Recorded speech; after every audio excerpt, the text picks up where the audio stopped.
Hello friends, welcome to Abi's hobbies. உங்கள் கூட பேசிகிட்டு இருக்கிறது நான் அபி. இன்னைக்கு உங்களுக்காக ஒரு குட்டி கதை சொல்ல போகிறேன். ஒரு காட்டில் ஒரு மான் இருந்தது. அது வேடர்கள் பற்றின கவலையே இல்லாமல் ரொம்ப ஜாலியாக அங்கேயும் இங்கேயும் ஓடிட்டு ஹாப்பியாக இருந்தது. ஒரு நாள் அந்த பக்கமாக வந்த வேடர்கள் அந்த மானை பார்த்ததும் இன்னைக்கு எப்படியாவது இதை வேட்டையாடிடணும் அப்படின்னு முடிவு பண்ணாங்க. அந்த மானுக்கும் தெரிஞ்சது இவங்க நம்மளை தான் தேடி வராங்கன்னு. உடனே அந்த இடத்துல இருந்து தப்பிக்க வேகமாக ஓட ஆரம்பிச்சது. வேடர்களும் அந்த மானை விடாம துரத்திட்டு போனாங்க. அந்த மானும் ரொம்பவே வேகமா ஓடிட்டு இருந்தது. ஆனா கொஞ்ச நேரத்துக்கு அப்புறம் அதனால ஓட முடியல. அது ரொம்பவே டயர்ட் ஆயிடுச்சு.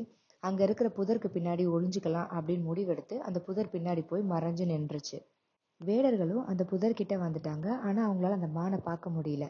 சரி, இங்க இருந்து போய் வேற இடத்துல தேடலாம் அப்படின்னு முடிவு பண்ணி அவங்க அந்த இடத்துல இருந்து நகர ஆரம்பிச்சிட்டாங்க. அதை பார்த்து அந்த மான் நம்மளும் இங்க இருந்து போயிடலாம் அப்படின்னு முடிவு பண்ணுது. ஆனா அதுக்கு ரொம்ப பசி எடுத்தனால இந்த புல்லெல்லாம் சாப்பிட்டுட்டு போகலாம் அப்படின்னு சொல்லிட்டு அந்த புல் சாப்பிட ஆரம்பிச்சிடுச்சு.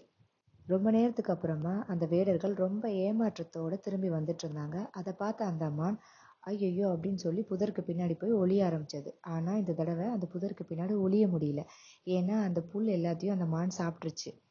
வேடர்களும் பக்கத்துல வந்துட்டாங்க. அந்த மானால ஓடவும் முடியல. அப்பதான் அது ரொம்ப வருத்தப்பட்டது.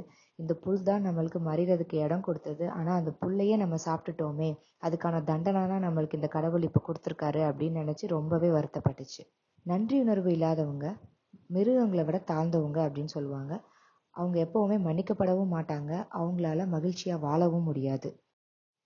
இந்த கிராட்டிடியூட் ஸ்டோரியை இவ்வளோ நேரம் பொறுமையா கேட்ட உங்க எல்லாருக்கும் என்னுடைய மனமார்ந்த நன்றி.